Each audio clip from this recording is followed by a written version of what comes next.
মা, তুমি কি খেয়াল করেছো ভাই পুরো দমে ও শাশুড়ির সেবা করছে? তোমার কি এরকম ভাবে কখনো সেবা করেছে তোমার মনে পড়ে? কদিন ধরে যা দেখছি শাশুড়ির সেবার জন্য উঠে পড়ে লেগেছে। কি জানি কি করেছে, জাদু করেছে না কি করেছে ছেলেটার উপরে, পেটে ব্যথা না কি বাহানা মেরে রয়েছে ভগবান জানে। জানো তো মা, আমার মনে হয় না হসপিটালে যে রয়েছে না ওই বিলটা মনে হয় ভাই পে করবে। কত বড় হসপিটাল দেখেছো? কত বিল হতে পারে তোমার আইডিয়া আছে?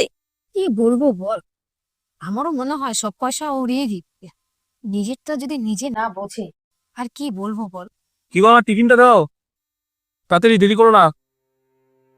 হ্যাঁ, তোমার টিফিন রেডি হয়ে গেছে, দিচ্ছি। আজকে তো দারুণ লাগছে। বাবা দেখো, বেশি অয়েলিং করো না কিন্তু। আমি অয়েলিং করছি না, সত্যি কথাই বলছি। এমা, তোমার হাতে এটা কি হয়েছে?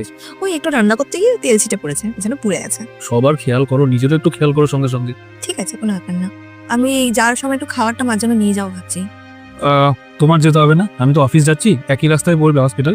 তুমি আমাকে দিয়ে দাও, আমি যাওয়ার সময় মাকে দিয়ে যাবো, ঠিক আছে? আচ্ছা ঠিক আছে। হুম। আচ্ছা শোনো না, বলছি তুমি তাহলে সাবধানে এসো, আমি ঘরের কাজটা সব সেরে তারপরে আমি একবারে যাবো তাহলে হসপিটালে।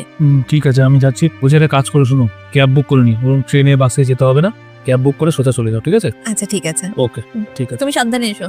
রীতি, তোমার মা একটু সুস্থ হতে বেশি সময় নিয়ে নিচ্ছে না? সামান্য তো একটু পেটে ব্যথাই ছিল, কি জানি ও শুয়ে শুয়ে আরাম করছে না তো হসপিটালে? এটা তুই কি বলছিস দিদি? আরে কি বলছিস, কাকে বলছিস, কোথায় বলছিস? বলার আগে একটু ভাব। হুট করে একটা কথা বলে দিবি হলো? আমি এমন কি বলেছি রে যে তুই আমাকে এইভাবে বলছিস? তুই ওকে এইভাবে বলছিস কেন? আর ও তো ঠিকই কথা বলেছে, দিন রাত শাশুড়ির কাছে গিয়ে পড়ে থাকছি আর পয়সা জলের মতো খরচা করছি, আমরা কিছু বলি না বলে। দেখেছো মা, ও শাশুড়ির ব্যাপারে বলেছি বলে ওর গায়ে ফোস্কা পড়ে গেছে, কিভাবে আমার সাথে কথা বলছে। তুমি কিছু বলছো না, এটা আবার কি ধরনের কথা মা? আর তুমি বা দিদি আমাদের সাথে যেরকম ভাবে কথা বলছো, এটাকে রীতিমতন প্যাক দেওয়া বলে। তোমাদের লজ্জা করে না? তোমরা এরকম একটা সিচুয়েশনে এইসব কথা বলছো? এই যে তোর বউ তোকে জাদু করে রেখে দিয়েছে, যার জন্য তুই আমাদের কোনো কথা শুনতেই চাস না, তোর কান পর্যন্তই পৌঁছায় না। মা, তুমি কি বলছো এইসব? আপনি চান তো যে আপনার ছেলে যাতে হসপিটালে না যায়? ঠিক আছে, যাবে না, আমি তো যাবই। আপনি আমাকে কিন্তু আটকাতে পারবেন না, কারণ আমার মার আমাকে খুব দরকার।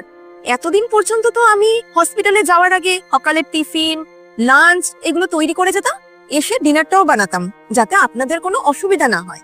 কিন্তু এবার আমি আমার জিনিসপত্র সবকিছু নিয়ে একেবারে বাপের বাড়িতে যাচ্ছি।